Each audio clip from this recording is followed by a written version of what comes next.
Diyan ka lang, Itay. Kailangan kong maging perpekto ang lahat sa weekend na ito. Huwag mong sirain ang kinabukasan ko. Bubuksan kita sa Lunes. Ang tunog ng susi na 2 beses na umikot sa kandado ay naging tuyo at malamig, tulad ng pagkasa ng baril. Hindi pa ako nakakabangon mula sa biglaang tulak na nagpatama sa aking matanda, nang likod sa malamig na sahig na baldosa, nang marinig ko ang boses ng aking bugtong na anak na si Ernesto, mula sa kabilang panig ng makapal na pintong gawa sa roble. Hindi siya sumisigaw, hindi galit, isang nakakatakot na kalmado ang kanyang tinig.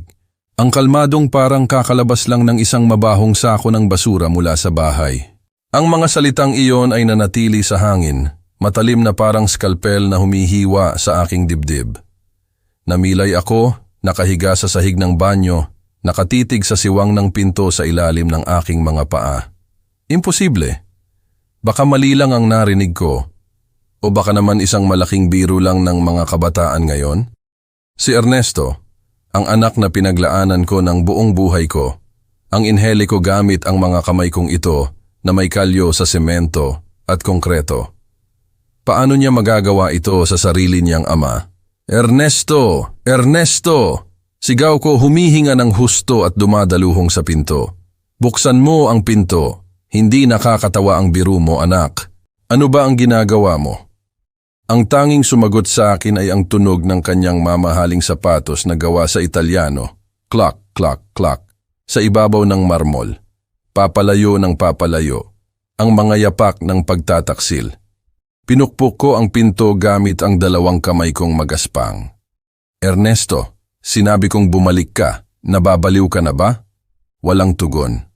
Sa halip, isa pang tunog ang narinig. Click. Lahat ng ilaw sa banyo ay biglang namatay. Mabilis na bumagsak ang dilim na parang sampal, nilamon ako ng buo.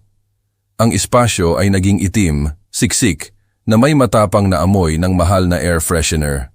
Ang amoy ng peking luho na gusto ng aking magiging manugang. Pinatay niya ang switch. Ang walang hiyang iyon, lahat ay nakaplano. Hindi lang niya ako ikinulong. Gusto niyang burahin ang aking pag-iral sa bahay na binili ko para sa kanya gamit ang aking pawis at dugo. Mabilis na kumalabog ang puso ko sa dibdib, hindi dahil sa takot sa dilim, kundi dahil sa takot sa katotohanang unti-unting nabubunyag sa akin. Nangapa ako sa dilim, ang nanginginig kong kamay ay nakakita sa ginintuang at malamig na hawakan. Pinilipit ko, hinila, at malakas na inuga. Walang silbi. Ang pintong ito na gawa sa solidong roble ay ako mismo ang pumili. Ang pinakamagandang kahoy, ang pinakamatibay na bisagra para protektahan ang kanyang pribadong buhay. Ngayon, ang seguridad na iyon ay naging mga rehas ng kulungan na nagkulong sa kanyang sariling ama. Diyos ko po, bulong ko habang dahan-dahang dumausdos patalikod sa pinto hanggang sa makaupo ako sa sahig. Ang sakit ng pagbagsak ay nagsimulang tumusok sa aking balakang, ngunit wala iyon kumpara sa lamig na lumalaganap mula sa aking mga buto. Sa labas, nagsimula ng tumugtog ang musika. Hindi ito ang masayang harana na madalas kong naririnig sa mga kasiyahan, kundi chamber music, malambot at elegante. Musika para sa mga mayayaman na may perpektong mga kasuotan at makinang na mga damit panggabi. Ang musika ay tumagos sa soundproof na pinto, parang nakakatuwang tawa. Tiningnan ko ang aking mga kamay sa dilim, mga kamay na magaspang, bitak-bitak, na may mga kuko na laging madilim dahil sa apog. Gaano man ako maghugas, ang mga kamay na ito ang gusto niyang itago. Takot siya na makita ako ng kanyang magiging biyenan, ang mga mayabang na aristokrata. Kailangan niya ng perpekto para sa kanyang engagement party at sa perpektong larawang iyon. Walang lugar para sa isang matanda, magaspang, at simpleng mason. Ibinasura niya ako sa sarili kong bahay. 2 araw, sabi niya, bubuksan niya sa Lunes. 2 araw na nakakulong ako tulad ng isang asong galisin sa dilim. Umagos ang mga luha, mainit, dumadaloy sa aking kulubot na pisngi, maalat. Hindi ako umiiyak dahil sa takot na mamatay sa gutom o uhaw. Umiiyak ako dahil ang bata, na minsan ay kumakapit sa aking binti na humihingi ng candy, ay patay na. Ang nasa labas na nagtatoast ay isang halimaw na nakasuot ng mamahaling damit. Ikinuyom ko ang aking mga kamao, itinusok ang mga kuko hanggang sa makaramdam ng sakit. Sige Ernesto, gusto mo ng perpekto? Gusto mong mawala si Itay para magkaroon ka ng maliwanag na kinabukasan? Sige, pagbibigyan kita. Ngunit sa paraang hindi mo kailanman malilimutan sa iyong buhay. Akala mo ay ikinulong mo ang isang matanda at mahina?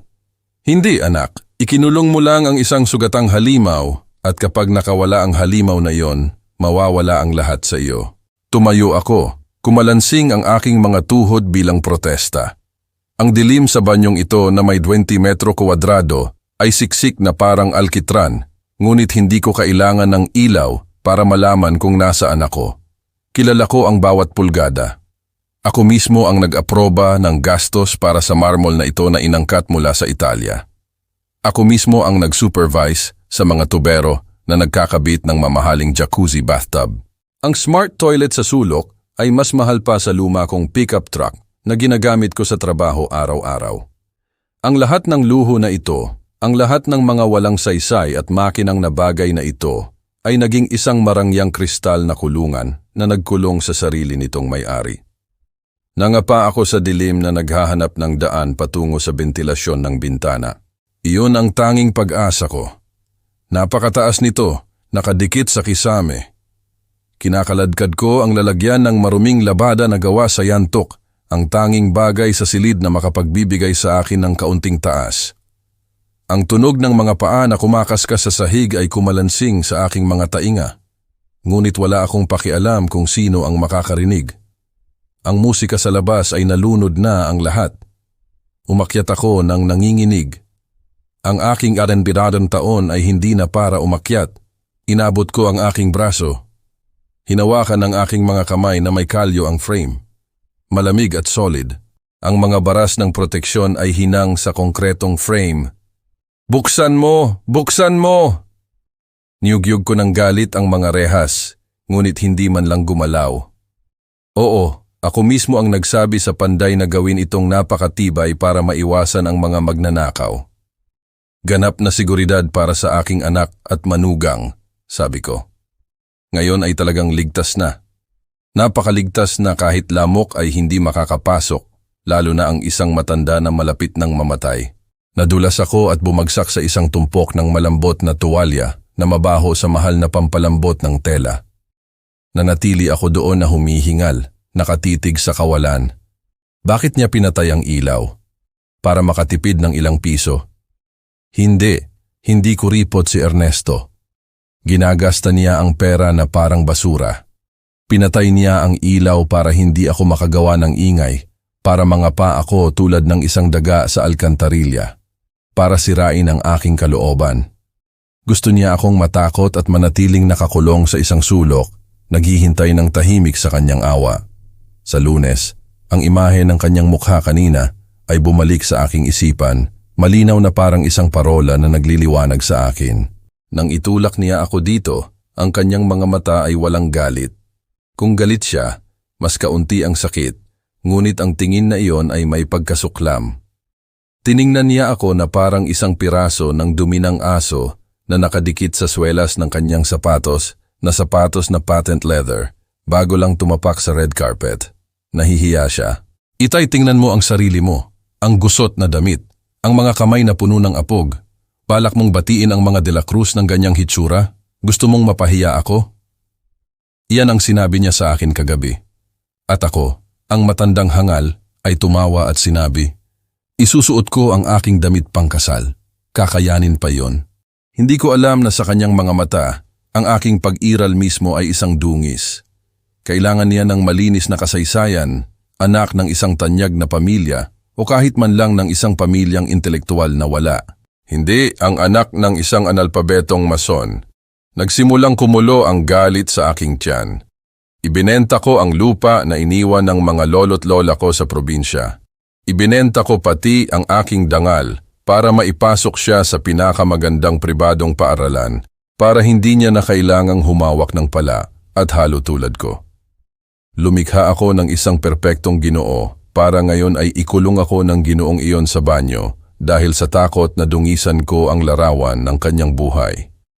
Nangapa ako patungo sa lababo. Nagsisimula nang matuyo ang aking lalamunan, hindi dahil sa uhaw, kundi dahil sa mapait na lasa ng pagtataksil na umaakyat. Binuksan ko ang gripo.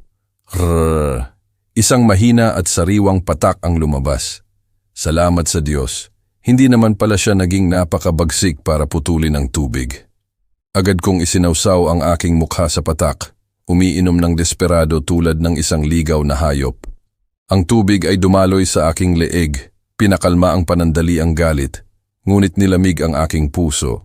Sumandal ako sa kabinet ng lababo, niyayakap ang aking mga tuhod sa dilim. Napakahaba ng gabing ito. Sa labas, ang tunog ng mga baso na nagbabanggaan ay ting-aling. Siguradong nagtatoast sila para sa isang maliwanag na kinabukasan. At ako?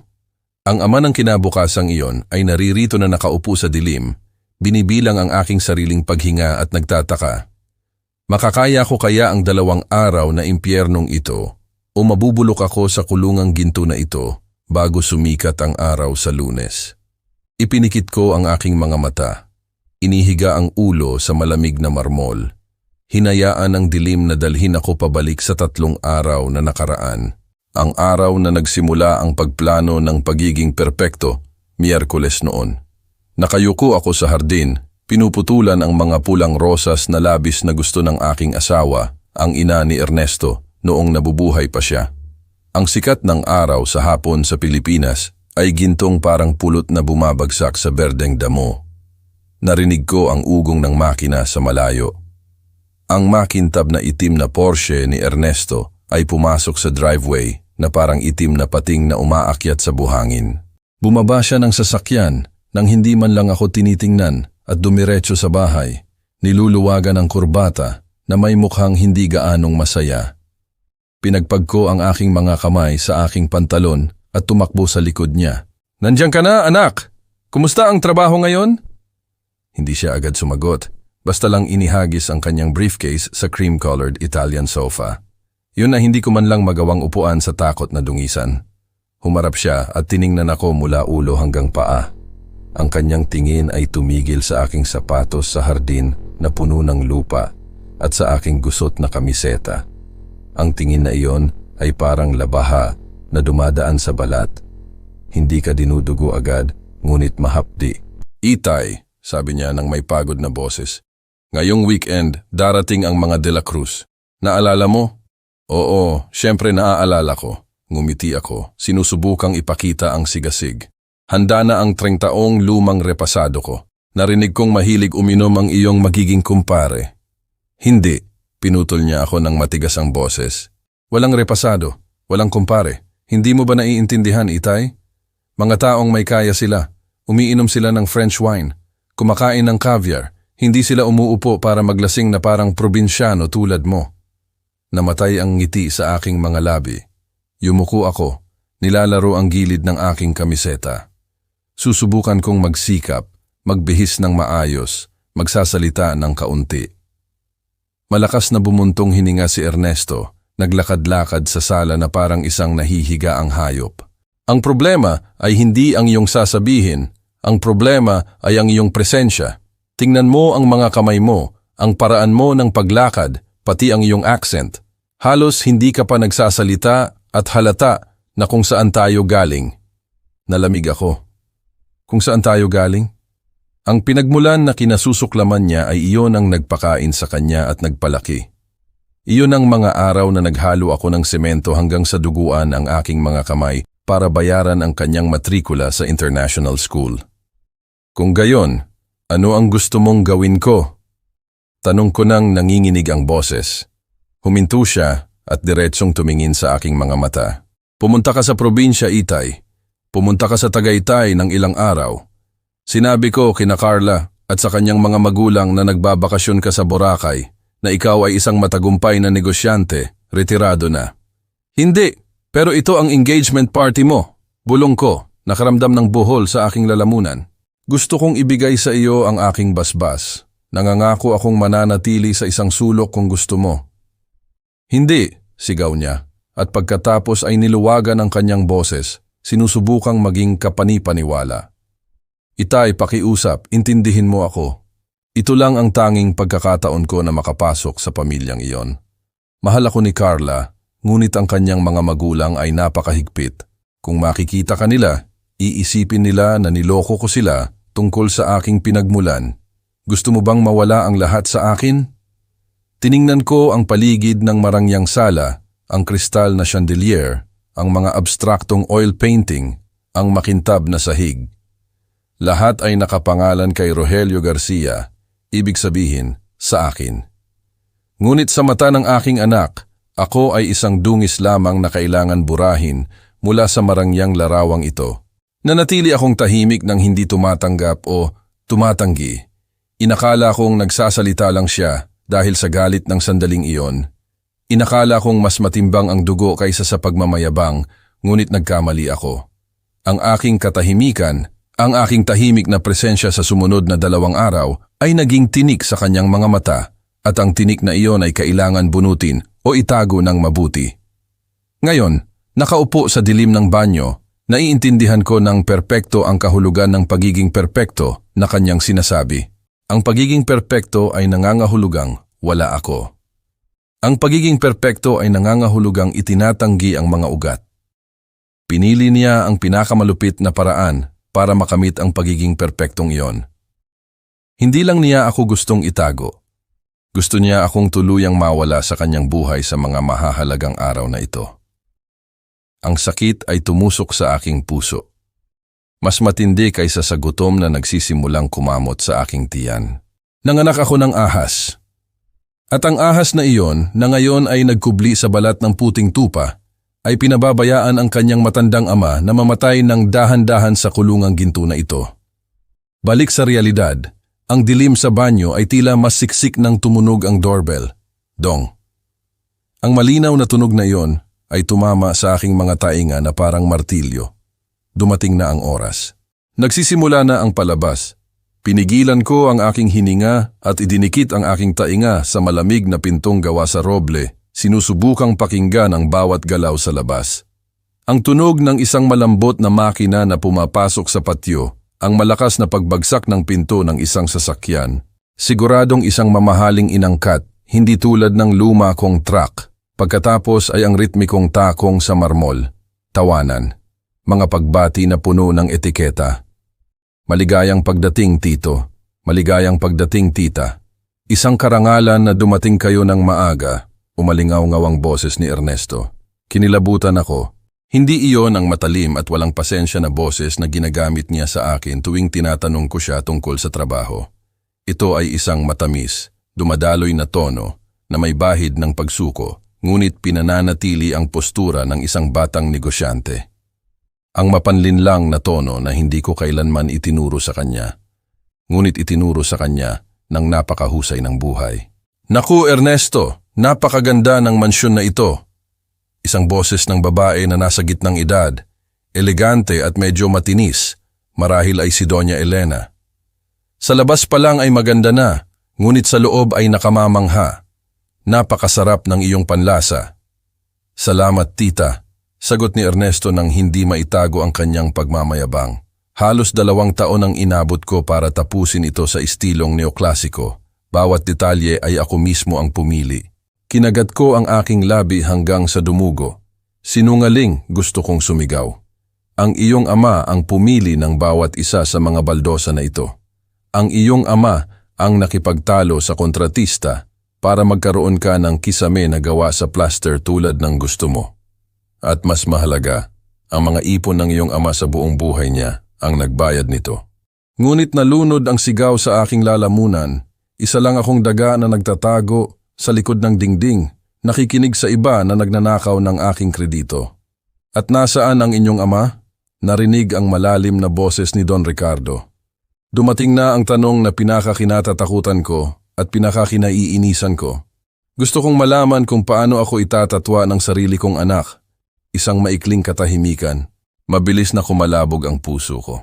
Ang aking ama. Lumambot ang boses ni Ernesto, nagpapanggap na nalulungkot. Ipinapaabot niya ang kanyang paumanhin. Nagkaroon ang aking ama ng biglaang biyahe para sa negosyo sa Paris. Ang hotel chain doon ay nagbubukas ng isang sangay. Kaya ang matanda ay kailangang personal na pumunta upang gupitin ang laso at mag-supervise ng ilang buwan. "Oh, Paris! Napakaganda!" bulalas ni Doña Elena ng may paghanga. Akala ko ay retirado na siya. Lumalabas na mayroon pa rin siyang lakas para sa malalaking negosyo. Nakakahanga. "Oo, ang aking ama ay isang workaholic," tumawa si Ernesto. Isang magaan na tawa na parang kuton. Sinabi niya na kapag bumalik siya, ay iimbitahan niya kayo sa isang welcome dinner. Dumausdos ako sa sahig, hawak ang aking ulo gamit ang dalawang kamay. Hotel chain, Paris. Diyos ko po, sa buong buhay ko ay isang beses lang ako sumakay sa eroplano nang dalhin ko ang kanyang ina sa Maynila para sa kanyang pagpapagamot. Hindi pa ako nakalabas ng Pilipinas. Isa lang akong Mason, isang tao na may mga kamay na may kalyo dahil sa halo. Hindi isang hotel magnate mula sa kanyang mga fairy tale. Hindi lang niya ako ikinulong, pinatay niya ang aking pagkakakilanlan. Sa mata ng mga taong nakaupo sa balat na sofa, si Rogelio Garcia, ang magaspang na mason, ay hindi umiiral. Sa halip ay mayroong isang Don Rogelio, marangya, elegante, at hindi nakikita. Ang aking presensya sa mismong bahay na ito ay tuluyang nabura. Naging multo ako, isang maruming lihim na dapat itago sa likod ng pinto ng banyo na may gintong hawakan. Ang kahihiyan ay mas masakit pa sa gutom. Kung sinabi niyang patay na ako, marahil ay mas magiging panatag ako. Ngunit hindi. Nagtayo siya ng isang monumento ng mga kasinungalingan sa aking kawalan. Nahihiya siya sa akin ng labis na kinailangan niyang mag-imbento ng ibang ama para maging karapat-dapat sa klase na sinusubukan niyang mapabilang. Ang tunog ng mga baso na nagbabanggaan. Kling! Sige, isang toast para sa kawalan ni Don Rogelio at para sa kinabukasan ng ating mga anak. Sigaw ni Don Ricardo. Mabuhay! Ang masayang hiyawan ay tumagos sa siwang ng pinto. Dumidiretso sa aking puso. Nanatili akong nakaupo, yakap ang aking mga tuhod sa dilim. Ang mga luha ay umaagos sa loob, maalat at mainit. Binabati kita, anak. Binabati kita sa pagbebenta sa iyong ama kapalit ng tiket sa mataas na lipunan. Ngunit nakalimutan mo ang isang bagay, Ernesto. Ang mga kastilyo na itinayo sa buhangin ay laging guguho ng madali at ikaw mismo ang nagtanggal ng pinakamatibay na ladrilyo sa pundasyon ng iyong buhay. Ang dilim ay naging mas siksik, senyales na gabi na. Ang chamber music sa labas ay tuluyang tumigil. Ang mga yapak, ang tawanan ay unti-unting nawala hanggang sa lumubog sa katahimikan. Tapos na ang kasiyahan. Bigla akong bumangon, inilabas ang aking pandinig. Ngayon na ang oras na bubuksan niya ang pinto, hindi ba? Umalis na ang mga bisita o umakyat na para magpahinga. Bubuksan niya ng maingat. Ihahagis niya sa akin ang isang sandwich o isang bote ng tubig at kukumprontahin ako ng kaunti. Tatanggapin ko iyon. Sa sandaling ito, handa akong tanggapin ang anumang insulto basta makahinga lang ako ng sariwang hangin na hindi amoy ng nakakasakal na air freshener. Ngunit hindi, walang tunog ng susi sa kandado. Walang mga yapak na papalapit sa pinto ng master bathroom. Ang katahimikan ay bumalot sa malaking mansyon na parang kabaong. Nalaman ko ang isang nakakatakot na katotohanan. Hindi siya nagbibiro. Bubuksan kita sa Lunes. Talagang balak niya akong hayaan na mabulok dito sa buong weekend. Nagsimulang umatake ang uhaw. Kinakamot ang aking lalamunan na parang libu-libong langgam na naglalakad doon. Sa buong araw, wala akong nainom maliban sa isang lagok ng tubig mula sa gripo sa hapon. Ang stress at ang init na nakakulong sa silid ay nagpabilis sa pagka-dehydrate ng aking katawan. Dinilaan ko ang aking mga tuyong labi, nararamdaman ang maalat na lasa ng pawis at lupa. Tumayo ako ng nanginginig, nangapa sa dilim ng lababo muli. Isang lagok lang, sabi ko sa sarili ko. Binuksan ko ang gripo. Walang tunog ng sariwang tubig na umaagos tulad ng sa hapon. Tanging tunog lang ng pag-ungol ng tubo, panginginig, at pagkatapos ay katahimikan. Ilang huling patak ang lumabas na mainit at pagkatapos ay nawala. Binuksan ko ng desperado ang tuyong shower. Sinubukan ko ang gripo ng jacuzzi. Wala rin maliban sa pagtunog ng hangin sa tubo. Lintik na walang hiya, sumipol ako. Ang boses ay bali-bali dahil sa takot. Pinutol niya ang main valve. Sigurado, ang shut-off valve ng pangalawang palapag ay nasa junction box sa pasilyo. Natatakot ba siya na bubuksan ko ang tubig at gagawa ng ingay na makakaistorbo sa pagtulog ng mga aristokrata? O natatakot ba siya na sadyang babahain ko para makatawag ng pansin? Ano man ang dahilan, ang aksyon na ito ay kasing lupit ng pagpatay. Pinutol niya ang tanging pinagmulan ng aking buhay. Isinandal ko ang aking ulo sa malamig na gilid ng bathtub, desperado. Ang uhaw ngayon ay hindi lang isang pisikal na pangangailangan, ito ay isang obsesyon. Ang imahe ng mga basong iyon ng pulang alak, ang mga baso ng tubig na may yelo na ininom nila sa labas, ay sumasayaw sa harap ng aking mga mata. Nangungutya sa akin. Pagkatapos, ang aking tingin na nasanay na sa dilim ay tumigil sa sulok. Ang puting ceramic toilet na inangkat mula sa Alemanya. Hindi! Sigaw ng aking pagmamalaki. Ako si Rogelio Garcia. Ako ang nagtayo ng imperyong ito. Hindi ako pwedeng uminom mula diyan. Iyan ay para itapon, hindi inumin. Ngunit ang aking lalamunan ay mahapdi na parang sinabuyan ng nagbabagang uling. Napatuyo na ang aking laway. Nagsimulang mamayani ang survival instinct kaysa sa pagmamalaki. Ikinakaladkad ko ang aking mabibigat na paa patungo sa sulok. Ang nanginginig kong mga kamay ay binuhat ang takip ng tangke sa likod ng inodoro. Mabigat. Inilagay ko ito sa sahig ng maingat sa takot na makagawa ng ingay. Isinawsaw ko ang aking kamay sa tangke, malamig na tubig. At sa teorya ay malinis na tubig na hindi pa nagagamit, tubig lang ng gripo na nakaimbak sa isang ceramic tank. Ngunit ang ideya na yumuko ang ulo patungo sa inodoro. Ipinikit ko ang aking mga mata, huminga ng malalim, sinusubukang lunukin ang mapait na buhol sa aking lalamunan. Ginawa kong tasa ang aking mga kamay na may kalyo, kumuha ng kaunting tubig. Ang malamig na tubig ay dumampi sa aking mga labi. Uminom ako ng may pananabik. Uminom ako sa pinakamalubhang kahihiyan habang ang aking anak ay nagtatoast ng libu-libong piso na champagne para sa walang saysay na kasikatan sa labas, ang kanyang ama na nagbenta ng bawat patak ng pawis para bilhin ang inodorong ito, ay kailangang lumuhod sa sahig ng banyo, umiinom ng mga lagok ng tubig para mabuhay mula sa tangke ng inodoro. Bumagsak ang aking mga luha, nahalos sa tubig sa aking mga kamay, maalat, mapait at malamig. Sa sandaling iyon, mayroong isang bagay sa loob ko ang nabasag. Hindi ang puso. Ang puso ko ay nabasag na nang isara niya ang pinto. Ang nabasag ay ang huling natitira sa pagmamahal ng isang ama. Ininom ko ang lahat ng tubig sa aking mga kamay. Pinunasan ko ang aking bibig gamit ang maruming manggas ng aking kamiseta. Sige, Ernesto, bulong ko sa dilim ng may baritong boses, ngunit mas malamig kaysa kailanman. Uminom ka pa ng iyong toast. Magpakalasing ka ng husto dahil ito na ang huling kasiyahan na ikaw ang may-ari ng bahay na ito. Ang lamig ng marmol na sahig ay nagsimulang tumagos sa aking manipis na kamiseta. Kinakagat ang aking matatandang buto.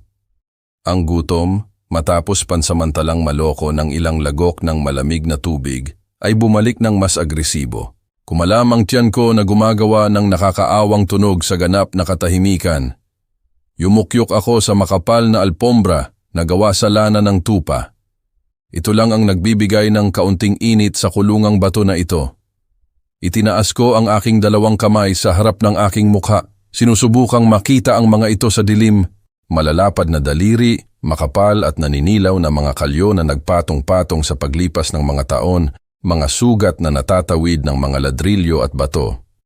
Kahit gumamit ako ng lahat ng sabon sa mundo, kahit kuskusin ko ng malakas, ang alikabok ng semento ay tila kumapit sa bawat fingerprint na naging bahagi ng aking laman. Kaya pala labis niyang kinasusuklaman ang mga kamay na ito. Kaya pala takot siya na hawakan ko ang mga pinong baso ng kristal sa bahay ng kanyang asawa. Dinala ako ng alaala sa 20 taon na nakaraan, ang araw na pumanaw ang aking asawa, si Manang Maria, dahil sa sakit, iniiwan ako kasama ang payat na batang si Ernesto at isang tumpok ng utang sa ospital. Naaalala ko ang nagbabagang sikat ng araw sa tanghali sa Metro Manila. Ang sikat ng araw na nagpapapawis sa aspaltado. Nagtatrabaho ako bilang katulong na mason sa isang konstruksyon sa labas. Sa oras ng tanghalian, ang ibang mga mason ay nagtitipon para maglaro ng baraha o matulog sa lilim. Ako ay nakaupo ng nakabaluktot sa isang sulok, hinahati sa dalawa ang isang murang ham sandwich. Kumain ka, anak. Itinulak ko ang bahagi na may mas maraming karne patungo kay Ernesto. Ang 8 taong gulang na bata na nakaupo sa tumpok ng mga ladrilyo, nakatingin sa akin ng may malalaking mata. Hindi ka ba kakain, Itay? Tanong niya ng may inosenteng boses. Busog na ako. Kanina ay binigyan ako ng may-ari ng bahay ng isang malaking sandwich.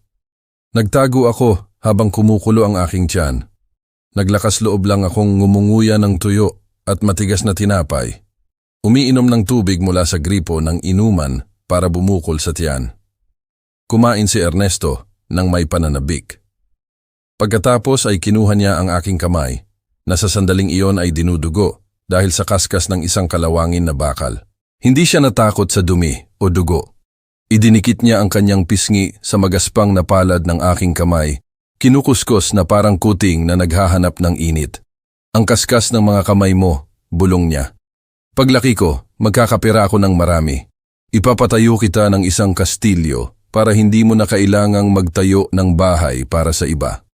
Uupo ka sa isang malambot na silya, nanonood ng TV buong araw. Tumawa ako, hinimas ang kanyang ulo, nilagyan ng alikabok ng apog ang kanyang itim na buhok. Oo, hinihintay ko ang aking kastilyo. Tandaan mong gawin itong malaki, ha? Naniwala ako sa pangakong iyon ng bata. Ibinenta ko ang huling lote ng mga lolo't lola ko sa probinsya. Nagtrabaho ako ng 16 oras sa isang araw. Kinuha ko ang pinakamapanganib na konstruksyon para lang makapag-aral siya, para makasuot siya ng malinis na damit, para hindi na kailangang hawakan ng kanyang mga kamay ang mainit na ladrilyo tulad ng kanyang ama. Gusto kong maging malambot ang kanyang mga kamay para pumirma ng mga kontrata, para humawak ng mga baso ng alak, hindi para humawak ng kutsara ng mason tulad ng kanyang ama. At nagtagumpay ako. Ang kanyang mga kamay ngayon ay maputi, malambot, na may relo ng Swiss. Nagtayo siya ng tunay na kastilyo. Ngunit nakakatawa, ang kastilyo na ipinangako niyang itatayo para sa aking kasiyahan. Ngayon ay doon niya ako ikinulong. Ikinulong niya ako sa pinakamarangyang lugar na kayang bilhin ng pera mula sa aking pawis at luha para mamatay ako ng dahan-dahan doon. Ang pangako ng inosenteng bata na 8 taong gulang ay nilamon ng kasakiman at pagmamayabang ng 32 taong gulang na lalaki. Ang nagpapasalamat na anak noon, ang bata na hindi minamaliit ang maruming kamay ng kanyang ama, ay patay na. Namatay siya sa parehong sandali nang magpasya siyang isuot ang peking maskara ng mataas na lipunan. Ikinuyom ko ang aking mga kamao, itinusok ang mga kuko sa laman hanggang sa sumakit para hindi umiyak. Hindi ako pwedeng umiyak. Ang mga luha ngayon ay isang luho, nagde-dehydrate sa akin. Kailangan kong mabuhay. Kailangan kong mabuhay para bigyan ang may-ari ng kastilyong ito ng isang huling aral tungkol sa halaga ng mga kamay kong may kalyo. Ang araw ay nasa pinakamataas na punto nito. Alam ko iyon hindi dahil nakita ko ang liwanag, kundi dahil ang saradong banyong ito ay nagiging isang hurno. Ang nakakasakal na init ay nakakulong sa loob ng 4 na pader na bato. Walang labasan ng hangin, walang bentilador dahil nakaputol ang ilaw. Ang hangin ay naging mabigat, siksik. Ang paghinga ay parang paglanghap ng nasusunog na koton. Ang pawis ay bumubuhos, binabasa ang kamiseta na amoy asim na. Ang uhaw. Matapos ang mahabang gabi, bumalik ito ng mas agresibo. Tumayo ako ng nanginginig. Umiikot ang aking ulo. Ang hilo ay nagpaparamdam na parang nakasakay ako sa barko sa gitna ng bagyo. Nangapa ako, hinahanap ang gilid ng lababo para hindi matumba. Crash. Ang baso ng sipilyo na gawa sa pinong porselana, mahal at manipis, ay tinamaan ng aking nanginginig na siko. Bumagsak ito sa marmol na sahig at nabasag sa libu-libong piraso. Ang matalim na tunog ay umalingaw-ngaw, binubulabog ang nakakasakal na katahimikan ng banyo. Ang eko ay tumalbog sa 4 na pader na bato, na parang malakas na pagsabog. Huminto ang puso ko ng 1 segundo. Nanigas ako, pinipigilan ang hininga. Sa labas, ang tawanan at pag-uusap ay agad na tumigil. Ano iyon, mahal? Narinig ang boses ni Carla, puno ng pag-aalinlangan at pag-aalala. Parang may nabasag sa kwarto ng iyong ama. May magnanakaw, idinagdag ng biyenan na takot. Narinig ko ang nagmamadaling mga yapak patungo sa pinto. Isang sinag ng pag-asa ang sumikat sa aking ulo, baliw at desperado. Kung bubuksan nila ang pinto, kung madiskubre nila ako, kahit na nakakahiya, kahit na mabunyag si Ernesto, kahit paano ay malalabas ako sa hurnong ito. Gusto kong sumigaw, tulungan niyo ako. Ngunit ang aking tuyong lalamunan ay tanging humagulgol lang ng mahina. Hindi, imposible. Paano magkakaroon ng magnanakaw? Ang boses ni Ernesto ay narinig mismo sa pinto, malakas at determinado, na pumutol sa anumang hinala. Sigurado akong pusa lang iyon ng kapitbahay. Lagi itong pumapasok sa ventilation duct ng bubong at nagkakalat. Tatawagan ko na lang para alisin. Ang isang pusa ay makakagawa ng ganoong kalakas na ingay sa pagbasag ng isang bagay? Nag-alinlangan si Don Ricardo. Ang mga pusang gala ngayon ay napakasama, tito. Tumawa si Ernesto ng peke, isang tuyo at puno ng nakatagong banta na tawa. Naku, huwag niyo nang pansinin. Magpapatugtog na lang ako ng musika para sumaya ang lahat. Napakatahimik ng kapaligiran at pagkatapos ay nagsimula ang tunay na impyerno. Boom, boom, boom! Musika ng club electronic na may malalakas na bass. Iyon ang sinasayaw ng mga kabataan sa mga bar. Nagsimula itong tumugtog. Hindi na iyon ang malambot na musika kahapon. Napakalakas ng tunog. Ang sahig sa ilalim ng aking mga paa ay nagsimulang mag-vibrate sa bawat hampas ng bass. Hindi lang gusto ni Ernesto na takpan ang ingay na ginawa ko. Pinaparusahan niya ako. Alam niyang nandito ako sa loob. Alam niyang may nabasag ako. At sa halip na tanungin kung maayos ang kanyang ama, ginamit niya ang tunog para pahirapan ako. Ang mga hampas ng musika ay tumagos sa pintong kahoy, tumalbog sa bato, umalingaw-ngaw sa isang kaguluhan ng tunog na nagpapalubog sa mga tainga. Niyakap ko ang aking ulo at tinakpan ang aking mga tainga, ngunit walang silbi. Ang bass ay dumidiretso sa dibdib. Pinipilit ang aking puso na tumibok sa matinding ritmo na iyon. Ang aking ulo ay tila sasabog. Sa nakakasakal na init na iyon na walang oxygen, dagdag pa sa kakilakilabot na ingay na iyon, pakiramdam ko ay nababaliw ako. Naging bola ako sa sahig na puno ng matatalim na piraso, walang pakialam kung hiwain ako ng balat at dumugo. Ang pisikal na sakit ay wala kumpara sa mental na takot. Ang aking anak ay nagdiriwang, sumasayaw sa paghihirap ng kanyang ama. Bawat hampas ng musika ay isang sampal sa aking mukha. Gusto mo bang patayin ang iyong ama, Ernesto? Humagulgol ako ng desperado. Ang mga luha na nahalo sa pawis ay pumasok sa aking bibig, maalat. Gusto mo bang mamatay ako para maging payapa ka? Ang musika ay patuloy na umalingaw-ngaw buong hapon nang walang 1 minutong pahinga. Ginawa nitong isang selyadong silid ng pagpapahirap ang marangyang banyo na ito at ako, ang hayop na nakakulong sa loob, ay nagsimulang mawalan ng konsepto ng oras at espasyo. Nagsimulang mabasag ang aking kalooban tulad ng basong iyon na ceramic. Ang init, hindi ang nakakasakal na init ng isang hapon ng tag-init sa Pilipinas, kundi ang init ng impyerno. Ang saradong banyong ito na walang bintana ay naging isang higanteng hurno ng tinapay. Ang mainit na singaw ay umakyat mula sa batong sahig at nanggaling sa mga dingding na gawa sa mamahaling tiles, niluluto ang aking mga lamang loob. Nakahiga ako sa isang sulok, sa tabi mismo ng inodoro. Ang aking dila ay parang piraso ng liha na kumakaskas sa aking tuyong panlasa. Umiikot ang aking ulo, Umiindayog na parang nasa barko sa gitna ng bagyo. Pagkatapos, sa malabong liwanag ng delirium, nakita ko siya, si Manang Maria, nakatayo sa tabi mismo ng jacuzzi, na suot ang paborito niyang asul na damit na may bulaklak noong nabubuhay pa siya. Napakabata niya, ang kanyang mga itim na mata ay nakatingin sa akin, malungkot na malungkot. Wala nang maingay na musika, wala nang bass na tumutugtog. Ang espasyo ay biglang naging kakaibang tahimik. Tanging ang tunog na lang ng aking sariling magaspang na paghinga ang natitira, parang isang sirang bellows. Maria, bulong ko. Iniabot ang nanginginig kong braso sa kanya. Dumating ka para sa akin. Malapit na akong mamatay, hindi ba? Hindi sumagot si Manang Maria, umiling lang siya. Ang mga transparent na luha ay dumadaloy sa kanyang mga pisngi. Itinuro niya ang pinto kung saan nagdiriwang ang aming mahal na anak. Patawarin mo ako, umagos ang aking mga luha, mainit. Patawarin mo ako, Maria. Nangako akong aalagaan siya, palalakihin bilang isang disenteng tao, ngunit tingnan mo ang ginawa ko. Lumikha ako ng isang halimaw. Naalala ko ang lumang panahon nang magutom ako para lang bilhan siya ng pinakabagong sapatos na Nike dahil ayaw niyang magpatalo sa kanyang mga kaibigan. Naalala ko ang mga pagkakataon na tinago ko na nahulog ako sa scaffolding sa konstruksyon, pinupunasan ng dugo bago umuwi para hindi siya mag-alala o mahiya sa trabaho ng kanyang ama. Binalot ko siya sa isang kokon ng sutla at mula sa kokon na iyon ay lumabas ang isang makamandag na gamo-gamo.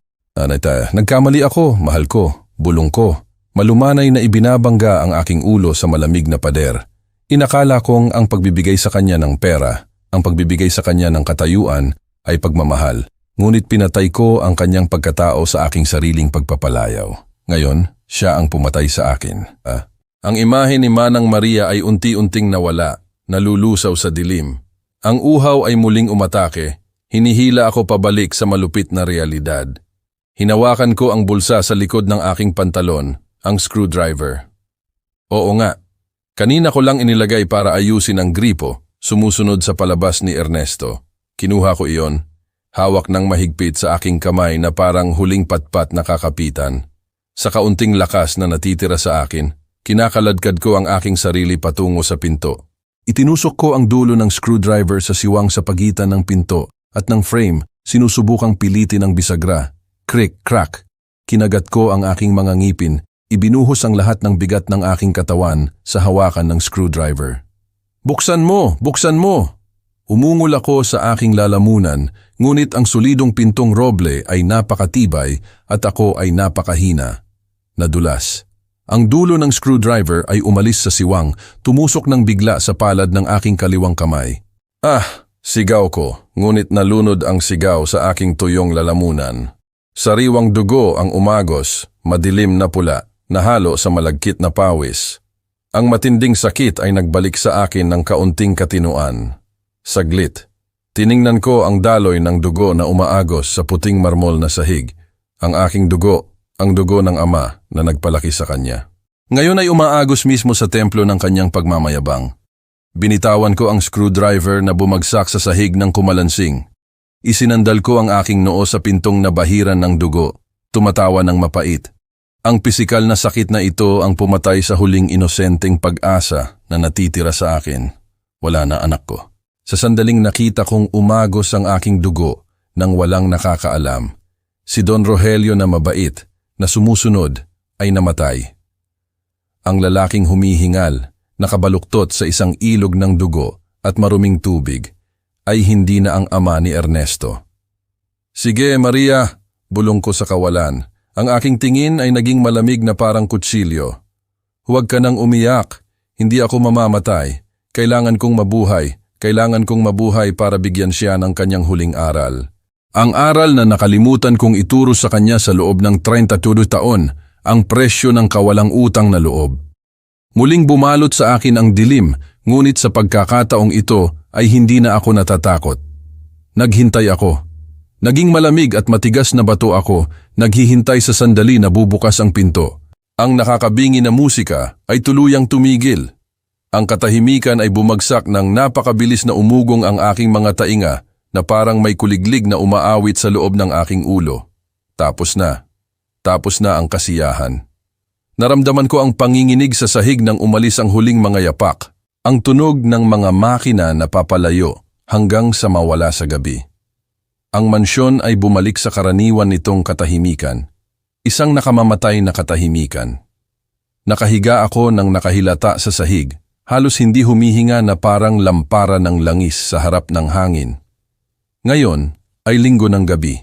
Halos 41 oras na ang nakalipas mula nang sumara ang pinto na iyon. 48 oras na walang pagkain at mas masahol pa, higit sa 24 oras na walang isang patak ng tubig. Lumampas na ang aking katawan sa limitasyon.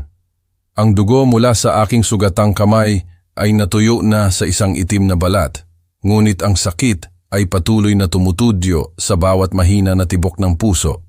Naghintay ako. Pinatalas ko ang aking pandinig, naghihintay na marinig ang klik ng susi.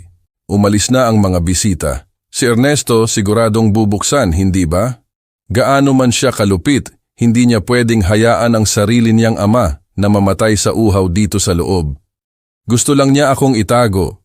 Ngayon na lumipas na ang panganib, kailangan niya akong pakawalan. Ngunit hindi. Ang tanging tunog na narinig ko sa makapal na pintong roble ay ang hilik. Ritmikong hilik, nasisiyahan, ng isang lasing na nahulog sa malalim na pagtulog matapos ang 2 araw na pagpaparty. Natutulog siya. Nakahiga siya sa kanyang malambot na king-size bed, sa kabilang panig lang ng dingding, nakatakip, may air conditioning, sariwa, natutulog ng mahimbing. Nakalimutan niya ako o mas masahol pa, wala siyang pakialam kung nabubuhay ako o namamatay. Para sa kanya, ang katahimikan sa banyong ito ay nangangahulugan na maayos ang lahat, na ang problema ay nanatiling tahimik. Umagos ang aking mga luha, mainit, ngunit kaunti lang dahil wala ng tubig ang aking katawan. Ang puot ay umakyat, humihigpit sa aking matandang puso. Mas gusto niyang matulog ng mahimbing kaysa buksan ang pinto para tingnan kung humihinga ang kanyang ama. Kinakaladkad ko ang aking sarili na gumagapang, hinihila ang aking sirang katawan patungo sa lababo. Hindi ako pwedeng mamatay ng ganito. Kung mamamatay ako ngayong gabi, hindi ko gustong mamatay na parang isang hindi kilalang daga. Kailangan kong mag-iwan ng isang bagay, isang denunsya, isang sentensya. Nangapa ako, hinahanap ang madulas na sabon sa kamay, na amoy rosas. Sumandal ako sa malamig na stone countertop, sinusubukang manatili sa aking nanginginig na mga binti. Sa dilim nakita ko ang aking anino sa malaking salamin, isang payat, magulo na multo. Ginagamit ko ang sabon sa paggawa ng mga scribble sa salamin. Nanginginig ang aking kamay, ang sulat ay lumalabas na baluktot, deform. Ernesto ang pumatay sa akin. Matapos magsulat, bumagsak ako ng lubusan, nadulas sa sahig, nahulog ang sabon. Gumulong-gulong sa dilim, naging bola ako, yakap ang aking walang laman na tiyan na masakit. Ang aking paghinga ay mabigat, magaspang. Kung bukas ay hindi ako magising, sisirain ng pulisya ang pinto. Makikita nila ito. Malalaman nila ang tunay na mukha sa likod ng maskara ng matagumpay na negosyante na si Ernesto Garcia. Ito ang huling paghihiganti ng isang walang magawang ama. Ipinikit ko ang aking mga mata, lumubog sa koma. Sa aking isipan, wala na ang imahe ng maliit na bata noon. Tanging ang walang hanggang gabi na lang ang natitira at ang malulupit na hilik na tumagos sa siwang na parang countdown ng kamatayan. Nagising ako hindi dahil sa liwanag, kundi dahil sa isang pamilyar na tunog, napakapang araw-araw na inakala kong nananaginip lang ako. Ang ugong ng vacuum cleaner. Zes, may humuhuni ng malungkot na ranchera sa labas. Si Aling Nena ito, ang katulong. Ang mataba at mabuting babae na inarkila ni Ernesto para maglinis tuwing Lunes, Miyerkules at Biyernes. Lunes ngayon, Diyos ko po. Nakaligtas ako sa weekend. Sinubukan kong tumawag, ngunit ang aking lalamunan ay puno ng buhangin at bato. Tanging isang mahina na ungol lang ang nailabas ko. Parang pusa kaysa tao. Ginamit ko ang kaunting lakas na natitira sa akin. Kumuha ako ng piraso ng nabasag na baso noong Sabado at pinukpok ng klak-klak sa sahig. Tumigil ang vacuum cleaner. May tao ba dyan? Ang boses ni Aling Nena ay lumabas na takot. Sir Ernesto, hindi pa po ba kayo umalis para magtrabaho? Pinukpok ko ulit ng mas malakas. Klak, klak. Malakas na yapak ang lumapit. Umikot ang hawakan. Bakit po sarado ang pinto, Sir Ernesto? Siyempre sarado, Aling Nena. Pakibuksan. Sigaw ko sa aking isipan at pagkatapos ay naalala ko. Hawak ni Aling Nena ang master key set ng bahay para sa paglilinis. Si Ernesto, sa kanyang pagmamadali at pagmamayabang, ay nakalimutan ng alisin ang mga susi o inakala niya na hindi siya kailanman maglalakas loob na buksan ang master bedroom. Klak, klak. Ang tunog ng metal na nagbabanggaan ay parang musikang panglangit. Click. Ang mabigat na pintong roble ay bumukas ng bigla. Ang liwanag mula sa bintana ng silid-tulugan ay pumasok ng bigla. Maliwanag, agresibo, tumutusok sa aking mga mata. Pinilit akong ipikit ang mga ito dahil sa sakit. Isang agos ng sariwang hangin ang pumasok. Inalis ang bulok na amoy at ang amoy ng pagkakakulong na nagkulong sa akin ng halos 60 oras. Diyos ko po! Sigaw ni Aling Nena na natakot, ibinagsak ang mop sa sahig. Tumakbo siya patungo sa akin at lumuhod. Sir Rogelio, Diyos ko po, ano po ang nangyari dito? Sir, maayos po ba kayo? Binuksan ko ng kaunti ang aking mga mata. Nakita ko ang mukha ni Aling Nena na takot, malabo dahil sa luha. Tiningnan niya ako na parang nakakita ng bangkay at marahil ay nakita niya ako bilang isang bangkay. Ang aking damit ay gusot, marumi, ang aking balbas ay mahaba, ang aking kaliwang kamay ay nabalutan ng tuyong dugo at ang amoy ng aking katawan ay hindi matiis. Tubig, bulong ko, ang aking mga labi ay basag at dumudugo. Si Aling Nena na kinakabahan ay hindi tumakbo para kumuha ng tubig, kundi mabilis na kinuha mula sa kanyang apron pocket ang isang kalahating inumin na Coca-Cola. Ayan po, inumin niyo muna ito. May asukal, makakabuti po sa inyo. Itinaas niya ang aking ulo at inilagay sa kanyang kandungan. Uminom ako ng mga lagok ng soft drink. Ang matamis, matinding lamig ay dumaloy sa aking lalamunan. Ginising ang bawat selula na namamatay sa aking katawan. Wala pa akong nainom na mas masarap kaysa rito sa buong buhay ko. Tatawag ako ng ambulansya at pulis din. Sino ang gumawa nito sa inyo? Umiiyak si Aling Nena. Kinuha ang kanyang cellphone gamit ang nanginginig na mga kamay. Ginamit ko ang lahat ng aking lakas at hinawakan ang kanyang pulso. Ang aking kamay na may tuyong dugo ay humigpit sa kanyang braso. Ang aking tingin, bagaman pagod, ay nagniningning ng may nakakatakot na determinasyon na nagpatigil kay Aling Nena. Huwag kang tumawag ng pulis, sabi ko ng may baritong boses ngunit malinaw. Huwag mo siyang sabihan, ang batang si Ernesto. Nanlaki ang mga mata ni Aling Nena, tiningnan ang banyo na parang crime scene at pagkatapos ay nakita ang mga sulat na gawa sa sabon sa salamin. Naintindihan niya ang lahat. Tinakpan niya ang kanyang bibig gamit ang kanyang kamay, bumulong ng may pagkatakot. Ina ng Diyos, ang sarili niyang anak. Binitawan ko siya at sinubukang umupo. Tinamaan ako ng hilo, ngunit kinagat ko ang aking mga ngipin. Hindi ako pwedeng matumba ngayon. Nakaligtas ako sa impyerno. Hindi ako pwedeng matumba sa mismong pintuan ng langit. Nasaan siya? Tanong ko. Umalis po siya ng maaga para magtrabaho, suminghot si Aling Nena. Nang dumating ako, wala na po ang kotse. Ipinagbili niya po sa akin na linisin ng maayos ang sala. Pero wala po siyang sinabi tungkol sa kwartong ito. Ngumiti ako ng may paghamak. Oo nga. Umalis siya para magtrabaho. Iniwan ang kanyang ama sa kanyang kapalaran sa banyong ito at umalis ng payapa patungo sa opisina, nagpapanggap na matagumpay na negosyante. Inakala niya na mananatili ako rito, nakahiga, naghihintay na bumalik siya para bigyan ako ng buhay. Aling Nena, tiningnan ko siya ng may malamig na mata. Tulungan mo akong lumabas at tandaan mong mabuti ang sasabihin ko sa iyo. Patayin mo ang telepono. Ngayon, wala kang nakita. Babayaran kita ng 10 beses ng sahod mo, ngunit kailangan mong manatiling tahimik. Tiningnan ako ni Aling Nena na takot, ngunit mabilis na tumango. Tinulungan niya akong bumangon lumabas sa nakakasakal na kulungan na iyon. Ang una kong hakbang palabas ng banyo na tumapak sa malambot na alpombra ng silid tulugan ay siya ring unang hakbang ng isang ganap na naiibang Rogelio. Ang mapagbigay na ama ay namatay sa loob. Ang lumabas ngayon ay isang nagpapautang na darating upang singilin ang lahat ng sa kanya. Matapos kong kainin ang lahat ng sinabaw na oatmeal na niluto ni Aling Nena habang umiiyak, naramdaman ko ang isang sinulid ng buhay na bumalik sa aking mga ugat, ngunit ang lamig sa aking kaluluwa ay hindi nawawala sa mainit na oatmeal. Sumandal ako sa pader, naglalakad ng mabagal pabalik sa master bedroom, ang crime scene kung saan amoy pa rin ng malakas na alak at sigarilyo mula kagabi. Gustong sumunod ni Aling Nena para tumulong, ngunit sinenyasan ko siyang manatili sa kusina. Kailangan ko ng espasyo. Kailangan kong harapin ang katotohanan ito ng mag-isa. Ang aking tingin ay tumigil sa pinto ng banyo kung saan ako kakalabas lang.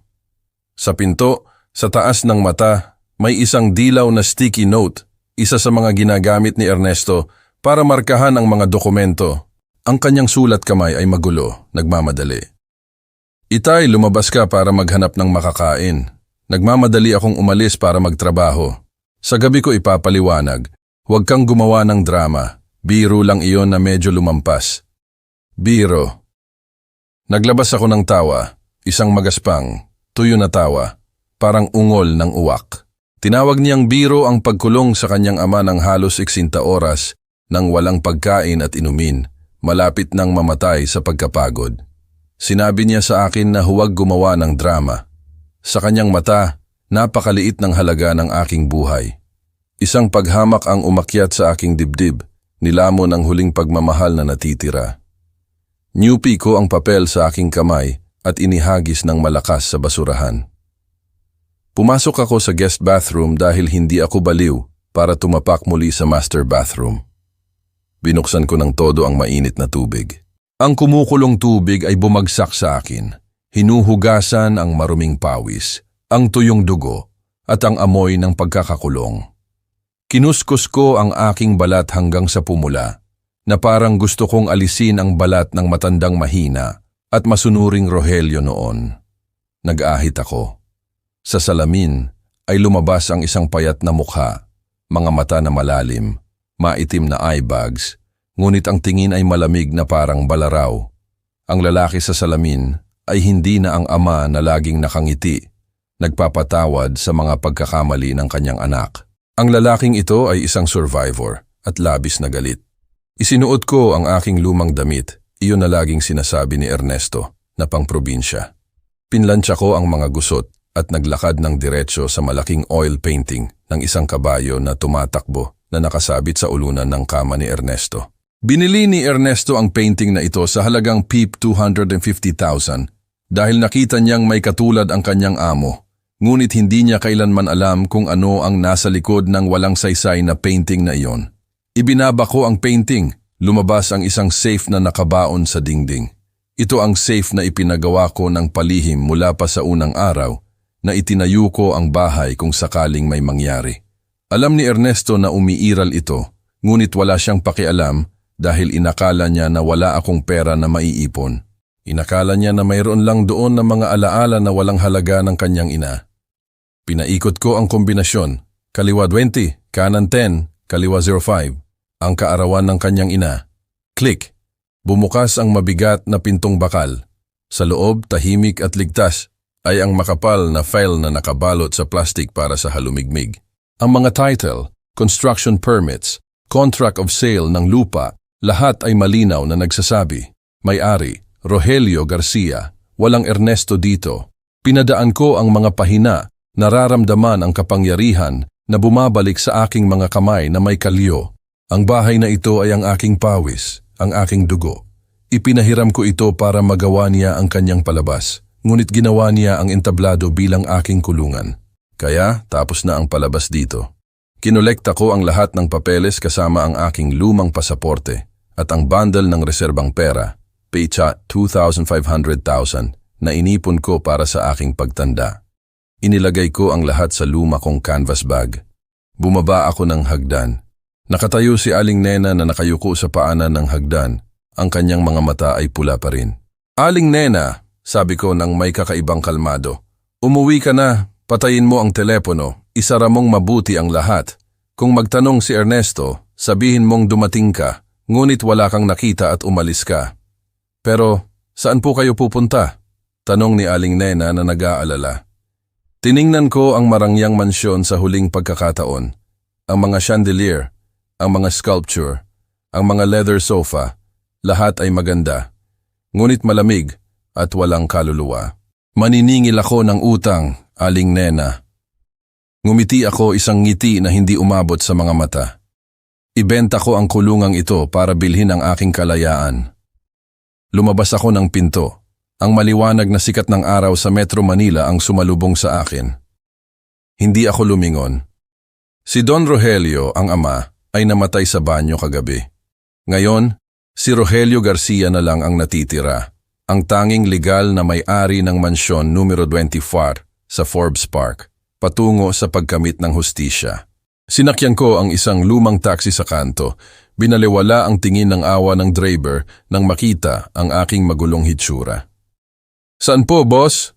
Tanong niya habang nangumunguya ng malakas na chewing gum. Torre Salgado, Santa Fe, sagot ko ng matigas. Tinaasan ng driver ang kanyang kilay sa rearview mirror na nagulat. Ang Santa Fe ay ang pinaka-elitistang financial district ng Metro Manila. Puno ng mga skyscraper at mga taong nakasuot ng suit na kumikita ng higit pa sa buong kayamanan ng taong ito. Isang matanda na parang kakalabas lang mula sa mga guho ang gustong pumunta doon, ngunit umiling lang siya at nagpabilis. Basta magbayad. Torre Salgado. Ang pangalan na iyon ay umikot sa mga hapunan ng aking pamilya sa nakaraang 2 taon. Si Don Salgado alias ang Puting Pating. Siya ang mortal na kalaban ng real estate company kung saan si Ernesto ang sales director. Kilala siya bilang malupit, mapanlinlang, at kayang gawin ang lahat para sakupin ang merkado. Labis siyang kinasusuklaman ni Ernesto. Sa tuwing binabanggit si Salgado, namumula ang mukha ng aking anak sa galit dahil sa mga proyekto na napanalo ni Salgado sa kanya sa huling sandali. At ngayon ay dadalhin ko kay Salgado ang pinakamagandang alok ng kanyang buhay. Huminto ang taxi sa harap ng kahangahangang glass tower. Nagbayad ako. Bumaba ako ng sasakyan. Dala ang luma kong canvas bag na naglalaman ng lahat ng aking kayamanan. Agad na hinadlangan ng mga gwardya ng gusali, 2 malalaking lalaki na nakasuot ng itim na uniforme ang aking daan sa revolving door. Hoy Lolo, mali ang pinuntahan mo. Ang pasukan ng mga supplier ay nasa likod, sabi ng isa ng may aroganting tono, inilagay ang kanyang kamay sa baton. Itinuwid ko ang aking sarili, inangat ang aking ulo, para tingnan siya sa mata. Bagaman mura ang aking damit, ang katatagan ng isang tao na kakabalik lang mula sa kamatayan ay hindi biro. Pupunta ako para makita si Don Salgado. Sabihin niyo sa kanya na si Rogelio Garcia ay gustong ibenta ang mansyon numero 24 sa Forbes Park. Ngayon na. Nagkatinginan ng 2 gwardya at tumawa ng malakas. Magbebenta ng bahay, ikaw magbebenta ka lang ng tiket sa loto kung sakali. Umalis ka na bago pa namin tawagan. Tumawag kayo. Sigaw ko ng may malakas na boses na nagpatalon sa kanila. Tumawag kayo sa kanyang sekretarya. Sabihin nyo na ang ama ni Ernesto ay nandito at gustong ibenta ang pagmamalaki ng kanyang anak. Kung papalayasin niyo ako, susulutan kayo ni Salgado ng balat kapag nalaman niyang pinalayas nyo ang 1 milyong-milyong negosyo. Ang katatagan sa aking boses ang nagpatumpik-tumpik sa kanila. Ang security chief ay nag-alinlangan at pagkatapos ay nagsalita sa radio ng pabulong. 2 minuto pagkatapos ay bumalik siya na maputla, nagbago ng ugali, 180 degrees. Patawad po Mr. Garcia, dito po kayo dumaan. Hinihintay po kayo ng personal na sekretarya ni Sir Salgado sa VIP elevator. Pumasok ako sa ginintuang elevator. Nakikita ang mga numero na sumasayaw sa display. Dinadala ako sa Ika-Infanta Palapag.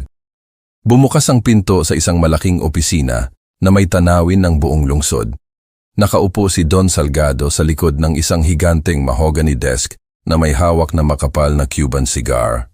Siya ay isang lalaki na nasa edad 60, mataba, kalbo, na may makikitid na mata na puno ng katusuhan. Hindi siya tumayo para batiin ako.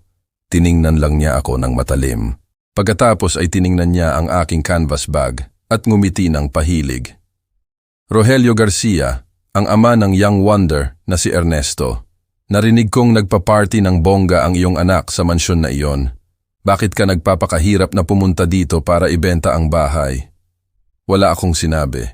Naglakad ako ng diretso sa kanyang mesa, pinuksan ang bag, kinuha ang file ng bahay, at inihagis. Pum! Sa makintab na ibabaw. Hindi ako dumating para magkwentuhan, sabi ko. Malamig ang boses. Mansion sa Forbes Park, 600 metro kwadrado, mga Italian interior, diamond location. Alam mo na ang halaga nito. Kinuha ni Salgado ang file, binasa ng kaunti. Nagniningning ang kanyang mga mata nang makita ang certificate of ownership sa aking pangalan. Walang bakas ni Ernesto o mga mortgage. Kawili-wili. Humigop siya ng sigar at naglabas ng usok. Bakit mo ibebenta at bakit sa akin ang kaaway ng iyong anak? Kailangan ko ng pera ngayon at gusto kong palayasin siya doon ngayong hapon, sagot ko, nakatingin sa kanyang mga mata. Presyo sa merkado, milyon-milyong piso. Ibenta ko sa iyo sa pabausay 60,000. 40% diskwento, ngunit may isang kondisyon. Yumuko si Salgado, malinaw ang interes sa kanyang mukha na sakim. Anong kondisyon? Una, bayad sa isang lump sum sa pamamagitan ng international transfer sa account na ito. Inilabas ko ang papel na may numero ng Swiss account na matagal nang binuksan ng aking abogado patungo sa kanya. Pangalawa, kailangan mong magpadala ng mga tao para kunin ang pag-aari ng bahay ngayon na. Sa loob ng 2 oras, itapon ang lahat ng kanyang gamit sa kalye, palitan ang mga kandado, iwan siyang walang matutuluyan. Tumawa ng malakas si Salgado na umalingaw-ngaw sa buong silid. Pinukpok niya ang kanyang hita. Napakagaling! Napakagaling! Gusto ko ang iyong estilo, matanda. Ang batang Ernesto na iyon ay laging ipinagyayabang ang bahay na iyon. Ang makita siyang nakahiga sa kalye na parang asong galisin ay walang katumbas na presyo. Matagal ko nang gusto ang lokasyon na iyon para sa mga opisina. Pinindot niya ang intercom na pindutan. Abogado, dalhin ang contract of sale at isang tseke. Mayroon na tayong malaking negosyo ngayon. Humarap siya sa akin. Inabot ang kanyang matabang kamay na puno ng gintong singsing. Deal, Mr. Garcia. Pinasaya mo ang Lunes ko. Tiningnan ko ang kanyang kamay at iniabot ang aking kamay na may kalyo na may benda pa rin kung saan ako tinusok ng screwdriver para makipagkamay. Ang pagkamay na ito ay hindi sa mga kaibigan. Ito ay ang kasunduan ng 2 tao na may parehong layunin ng pagpaparusa. Tandaan mong gawin itong bongga, ngumiti ako ng bahagya. Gusto niya ng perpekto. Ang kapaligiran sa opisina ni Don Salgado ay naging tensyonado at mabilis na parang battleground. Sa loob ng 15 na minuto matapos ang kanyang tawag, isang kalbong abogado, pinagpapawisan ng husto, ang dumating ng tumatakbo na may leather briefcase na sinundan ng isang notaryo na siguradong isa sa mga pinagkakatiwalaan ni Salgado para sa kanyang madilim ngunit legal na mga negosyo. Isulat mo ang kontrata dito mismo, utos ni Salgado habang naninigarilyo at ibinubuga ang usok sa abogado. Ganap na sale. Agarang paglilipat ng pag-aari. Gusto kong maging akin ang bahay na iyon bago lumubog ang araw. Mabilis na tumango ang abogado. Nagtatype ng tak-tak-tak sa kanyang laptop. Ang printer ay nagtrabaho ng husto, naglalabas ng mga puting pahina na puno ng mga legal na probisyon. Ang amoy ng bagong tinta na nahalo sa sigar ay lumikha ng amoy ng pera at kapangyarihan. Nakaupo ako ng tahimik sa leather armchair, nakatitig sa aking mga lumang papeles ng bahay. Ang mga title na dilaw na, ang mga gilid ay nakatiklop dahil sa halumigmig ng safe. Ang mga ito ay ang patunay ng 20 taon ng sapilitang trabaho. Naaalala ko ang araw na una kong nahawakan ang mga ito. Umiyak ako sa tuwa. Inakala kong ito ay ang pamana para sa aking mga apo, ang bubong para sa apelyido ng Garcia magpakailanman, at ngayon ay malapit ko nang palitan ito ng isang serye ng malamig na numero sa bangko. Pumirma ka dito, dito at dito rin. Ibinigay ng notaryo sa akin ang bundle Binigyan ako ng Mont Blanc na panulat na mabigat at marangya. Kinuha ko ang panulat gamit ang aking kanang kamay. Nanginginig pa rin sa gutom at pagkapagod, ngunit determinado. Ang kaliwang kamay na nabalutan ay masakit sa tuwing sumasandal ako sa mesa. Pinapaalala sa akin ang gabi ng takot sa banyo. Inilagay ko ang panulat. Ras. Ang aking pirma ay lumabas na baluktot ngunit matatag. Bawat pirma ay parang saksak na pumutol sa hindi nakikitang umbilical cord na nag-uugnay sa akin kay Ernesto. Pirma sa pahina 1. Pinutol ko ang mga alaala ng kung kailan siya natutong maglakad. Pirma sa pahina 2. Binura ko ang mga gabing walang tulog sa pag-aalaga sa kanya ng may sakit. Pirma sa huling pahina. Inilibing ko si Padre Rogelio na mabait 3 metro sa ilalim ng lupa. Tapos na. Inilagay ng notaryo ang pulang selyo sa kontrata. Ang tunog, pum, ay parang martilyo ng hukom na nagdidikta ng sentensya ng kamatayan. Ang bahay numero 24 sa Forbes Park ay opisyal ng pag-aari ng Grupo Salgado. Tumawa si Salgado ng masaya. Pinindot niya ang enter sa kanyang computer. Tingnan mo ang iyong telepono, matanda. Hindi ako nagtatagal sa pera. Kinuha ko mula sa aking bag ang bago kong smartphone na mabilis kong binili sa convenience store sa ibaba dahil itinapon ko ang luma. Isang mensahe mula sa International Bank ang lumabas. Ting. Ang iyong account ay na-credit. Bamon de 200,000 USD. Kasalukuyang balanse. 1,252,000 USD. Tiningnan ko ang mga numerong iyon. April 62 to 600,000. Sa buong buhay ko, pinangarap ko ang halagang iyon. Sa halagang ito ay makakabili ako ng bintu bahay sa probinsya. Mamumuhay na parang hari hanggang sa mamatay ako. Ngunit kakaiba, hindi ako masaya. Ang aking dibdib ay pakiramdam ko ay walang laman, guwang na parang inabando ng bahay matapos ang bagyo. Ibinenta ko ang aking nakaraan. Ibinenta ko ang aking pawis at luha at ang pinakamasakit. Ibinenta ko ang ilusyon ng isang masayang pamilya. Masarap makipagnegosyo. Tumayo si Salgado at muling inabot ang kanyang kamay. Nagmamadali na siyang tanggapin ang bahay. Tumayo ako at inilagay ang telepono. Hindi ko siya kinamayan sa pagkakataong ito, tumango lang ako ng bahagya. Tandaan mo ang iyong pangako, sabi ko ng may malalim na boses. Palayasin mo siya ngayong hapon, huwag kang mag-iwan ng anumang bagay. Huwag kang mag-alala. Kinindatan ako ni Salgado ng may malupit na ngiti. Nagpadala na ako ng security at mga truck. Magkakaroon tayo ng isang paglilipat ng gamit na magiging kasaysayan sa Forbes Park. Tinalikuran ko siya at lumabas ng opisina, iniwan ang tawanan ni Salgado at ang ingay ng mga papeles. Naglakad ako patungo sa elevator na may magaang kaluluwa, ngunit mabibigat na yapak. Mayroon akong pera, maraming pera, ngunit nawala ang aking bugtong na anak. O sa totoo lang, matagal ko na siyang nawala. Mula pa sa araw na nahiya siya sa aking mga kamay na may apog. Ngayon, legal ko lang na ginawa ang pagkamatay ng relasyong ito sa isang papel. Sumara ang pinto ng elevator, tinatakpan ang sikat ng araw sa hapon sa Metro Manila. Ipinikit ko ang aking mga mata, huminga ng malalim. Paalam Ernesto, paalam bahay ng aking mga pangarap. Ngayon, hayaan na ang bagyo. Nakasakay ako sa taxi. Mabilis na papunta sa Ninoy Aquino International Airport. Ang mga lansangan ng lungsod ay puno, maingay at maalikabok. Ngunit sa pamamagitan ng salamin, ang lahat ay mukhang hiwalay, na parang nanonood ako ng isang pelikula at hindi ako namumuhay doon. Sa aking kamay ay hawak ko ang bago kong telepono. Nasa akin pa rin ang luma kong SIM card, ang huling tali na nag-uugnay sa akin sa aking nakaraang buhay. Higit sa lahat para matanggap ang bank code para sa transfer. Tiningnan ko ang screen. Lumabas ang pangalan na Ernesto Anak sa listahan. Isang kakaibang pag-uudyok ang umakyat sa akin. Hindi iyon nostalgia, iyon ay isang masakit na pag-usisa.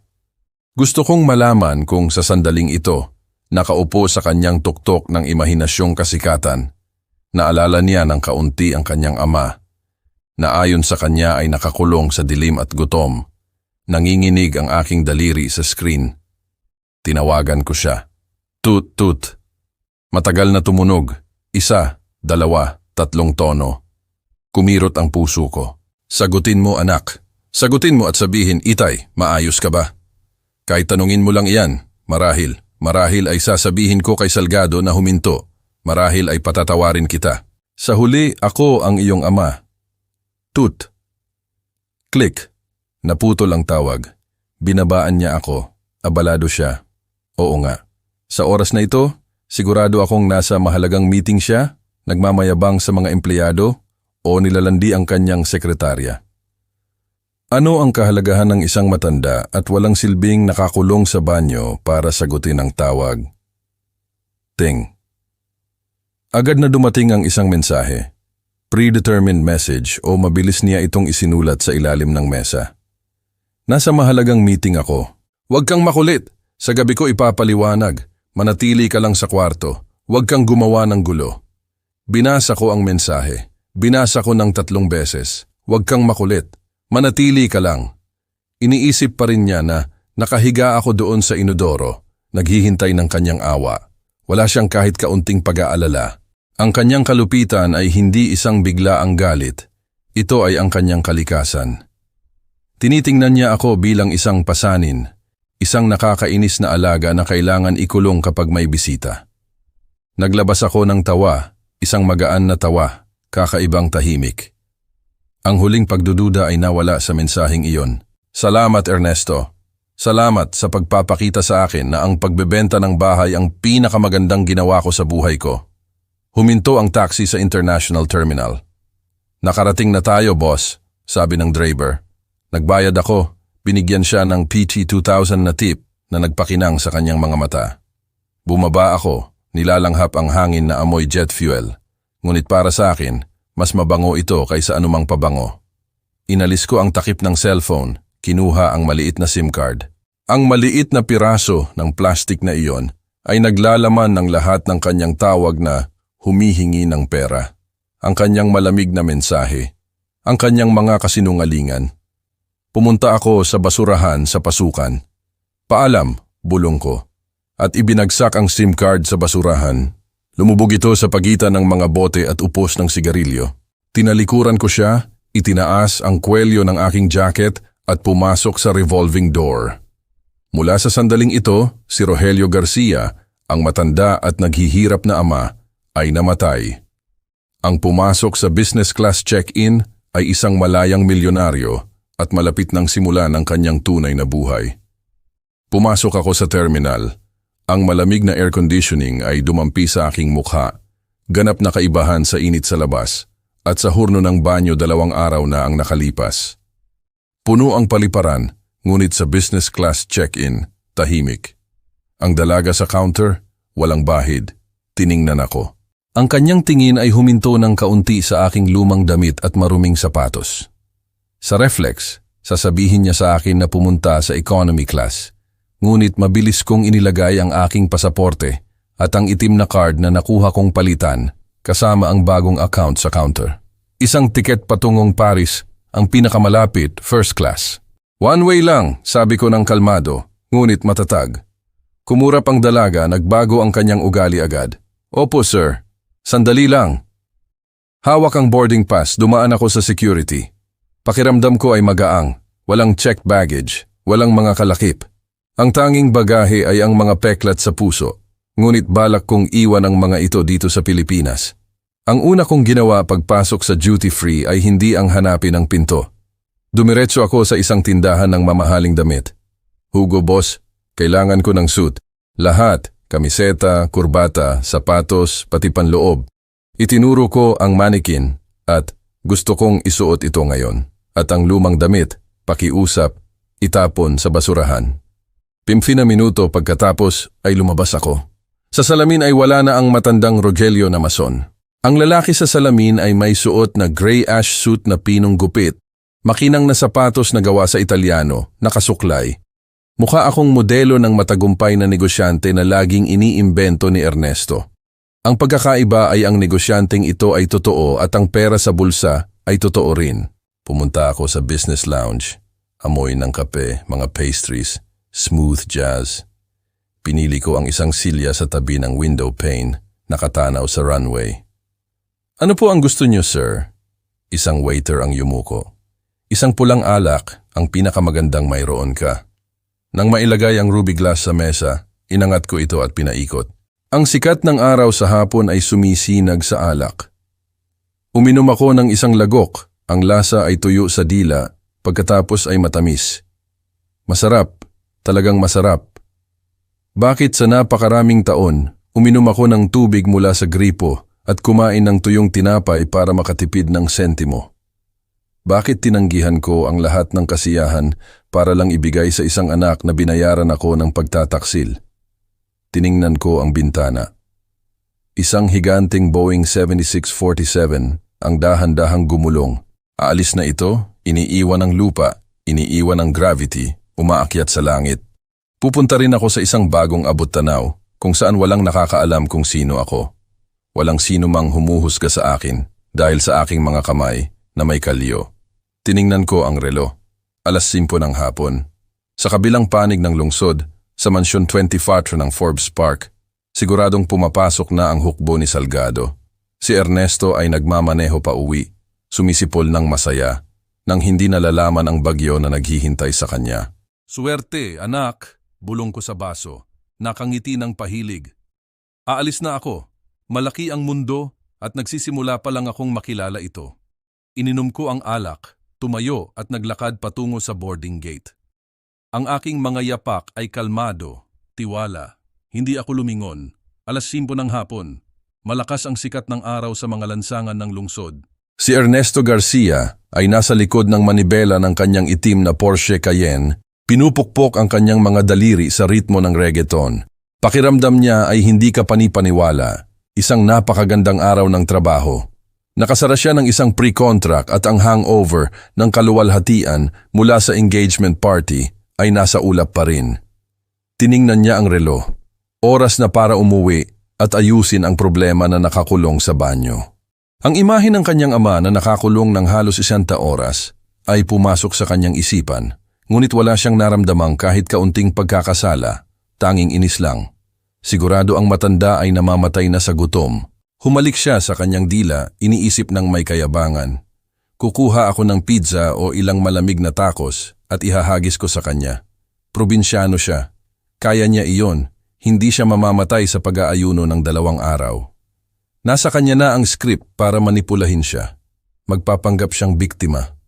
Magrereklamo sa stress ng kanyang mga biyenan, bibigyan siya ng ilang pera bilang kapalit. Ang matanda ay noble o mas tama, sunod-sunuran, kaya siguradong tatawa siya at palalampasin yon. Lahat ay laging nasa kontrol ni Ernesto Garcia. Siya ang hari ng mundo. Ang kotse ay pumasok ng maayos sa Forbes Park. Mga puno, mga mansyon na amoy pera. Ngumiti siya, inayos ang salamin para makita ang kanyang gwapong mukha, inayos ang kanyang buhok gamit ang gel. Perpekto. Ngunit pagliko sa kanyang kalye, nawala ang kanyang ngiti. Ano ba yon? Bulong niya, nakakunot ang noo. Mga 100 metro sa harap ng mansyon 24 ay may kaguluhan. Walang anumang marangyang kapayapaan tulad ng dati. 2 malalaking moving truck ang humaharang sa pasukan. Umiikot ang mga dilaw na ilaw, dinudungisan ang puting pader. Kinabahan si Ernesto. Pulis. Sinira ng matanda ang pinto at gumawa ng iskandalo sa mga kapitbahay. Lintek na matanda, sinabi kong tumahimik siya, sumumpa siya. Tumapak sa gaspedal, umungol ang Porsche, ngunit nang lumapit, halos makalimutan niyang pumreno. Hindi pulis, kundi isang hukbo ng mga kargador ang naglalabas ng mga gamit mula sa kanyang bahay at inihahagis sa kalye. Oo, inihahagis. Walang anumang pagiging maselan. Nakita niya ang kanyang pa 500,000 na Italian sofa na nakahiga sa maruming sidewalk. May isang putol na paa, isang kargador ang naglalagay ng kristal na chandelier sa tabi ng basurahan, mga painting, mga suit, pati ang kanyang mga kahon ng koleksyon ng sapatos. Lahat ay lumilipad palabas ng pinto na parang basura. Hinto! Tigil mga walang hiya! Pumreno si Ernesto ng matindi. Umugong ang gulong. Tumalon siya mula sa kotse nang hindi pinapatay. Namumula sa galit. Umuusli ang mga ugat. Tumakbo siya patungo sa kapatas ng paglilipat ng gamit. Ano ba ang ginagawa nyo? Alam nyo ba kung kanino ang bahay na ito? Tatawag ako ng pulis. Nagnanakaw kayo ng hayagan. Ibaba nyo ang TV ko. Sigaw niya, sinusubukang agawin ang 85 pulgadang curved TV. Ngunit dalawang gwardya na malaki, nakasuot ng itim na suit at itim na salamin, ang humarang sa kanya. Isang matigas na braso na parang bakal ang huminto sa kanya nang bigla, itinulak siya ng halos matumba. Umalis ka! Bahay ko iyan! Ako si Ernesto Garcia. Sigaw niya ng may boses na takot at galit. Nagkakamali ka, bata. Isang malalim, mapanlait at nakakatakot na boses ang narinig mula sa bukas na gate. Nalamig si Ernesto, nanigas. Tumingin kay Salgado, pagkatapos ay sa kanyang mga sirang gamit. Isang kakilakilabot na pakiramdam ang pumasok sa kanya, mas malamig kaysa sa dilim kung saan niya ikinulong ang kanyang ama. Ano? Ano ang sinasabi niyo? Ano ang ginagawa niyo dito? Nauutal siya. Nasaan ang aking ama? Nagkibit balikat si Salgado. Inihagis ang abo sa marmol na hagdan na ipinagbabawal ni Ernesto na tapakan ng maruming sapatos. Umalis siya, lumipad ng malayo, ngunit bago siya umalis, binentahan niya ako ng isang bargain at iniwan kanya ng isang aral na hindi mo kailanman malilimutan. Ang ama ko ang nagbenta ng bahay? Huwag mo akong patawanin. Sigaw ni Ernesto na namumula na parang kamatis. Ang mga ugat sa leeg ay malapit ng pumutok. Dumaluhong siya para abutin si Don Salgado, ngunit ang dalawang guwardya ay pinilipit ang kanyang mga braso sa likod ng isang segundo. Isang matinding sakit ang nagpatili sa kanya, bumagsak sa sahig. Bitawan niyo ako, mga walang hiya. Idemanda ko kayo sa trespassing at assault. Nagpumiglas siya na parang isda na nasa labas ng tubig. Sinili na ang ama ko. Wala siyang alam. Hawak ko ang mga papeles. Paano siya makakabenta? Si Don Salgado ay nanatili doon, naglalabas ng usok, kalmado na parang nanonood ng isang murang komedya. Sininyasan niya ang abogado. Lumapit ang kalbo, kinuha ang isang kopya ng kontrata at idinikit sa mukha ni Ernesto. Tingnan mong mabuti, Junior, sabi ni Salgado ng malamig. Walang senile dito. Ikaw lang. Binuksan ni Ernesto ang kanyang mga mata na nakita ang papel. Ang mga letra ay sumasayaw, ngunit may isang bagay ang umusbong sa paningin. Ang pirma. Baluktot ngunit matatag na trace. Rogelio Garcia ang pirma ng kanyang ama, hindi mapagkakamalan. Nakita niya ito sa mga bill, sa mga aplikasyon, sa mga resibo ng kuryente na inihahagis niya. Imposible, bulong niya na maputla. Saan niya nakuha ang mga orihinal? Itinago ko ng mabuti. At naalala niya ang safe sa likod ng kabayo. Hindi niya kailanman inakala na alam ng kanyang ama ang code, at lalo na maglakas loob siyang hawakan iyon. Nagtiwala siya. Minamaliit niya ang lalaking nagpalaki sa kanya, tinitingnan siya na parang isa pang muwebles. Magkano ang bentahan? Inangat ni Ernesto ang tingin ng desperado. Babayaran ko kayo ng doble. Sir Salgado, pakiusap. Ito ang aking imahe, ito ang aking karangalan. Tumawa si Salgado na umaling-awngaw sa kalye. Yumuko siya, ibinuga ang usok sa mukha ni Ernesto. Pera? Akala mo kulang ako sa pera, bata? Ang mga mata ni Salgado ay naging malupit. Mura akong binentahan ng iyong ama. PP 60,000 a kilo. Ngunit ang tunay na halaga ay hindi ang pera. Ito ay nasa espesyal na probisyon na ito. Itinuro niya gamit ang kanyang daliri na puno ng mga singsing, ang isang linya na nakabold sa huli. Ang Part B ay nangangako na kunin ang pag-aari at alisin ang lahat ng personal na gamit ng iligal na nakatira, si Ernesto Garcia, mula sa ari-arian sa parehong araw ng paglagda. Iligal na nakatira. Binasa ni Ernesto yon, nakaramdam ng suntok sa dibdib. Sa bahay na ipinagyayabang niya bilang kanya, isa lang siyang nakikisakay at ang tunay na may-ari ay pinalayas lang siya. Gusto ng iyong ama na lumabas ka sa kalye, Ernesto. Ipinakiusap niya ng personal, sabi ni Salgado ng may galak. Ginagawa ko lang ang kontrata. Ngayon ay humarap siya sa mga guwardya. Palayasin niyo siya, kasama ang kanyang basura. Kung tatapak siya sa loob ng gate, tawagan niyo ang pulis. Hindi! Teka, ang mga gamit ko, ang computer ko, nandoon ang mga kontrata ng kumpanya. Sigaw ni Ernesto habang hinihila siya patungo sa sidewalk. Nasa kalye na, sigaw ni Salgado. Sana hindi pa nananakaw. Sumara ng malakas ang bakal na gate sa kanyang mukha. Klang. Tapos na ang kanyang buhay bilang hari. Nanatili si Ernesto doon, mag-isa sa maalikabok na sidewalk, napapalibutan ng kanyang mga gamit na nakakalat. Ang mga tsismoso na kapitbahay ay nakatingin at nagtuturo. Ang mga tingin ng paghanga kahapon ay ngayon ay panunuya.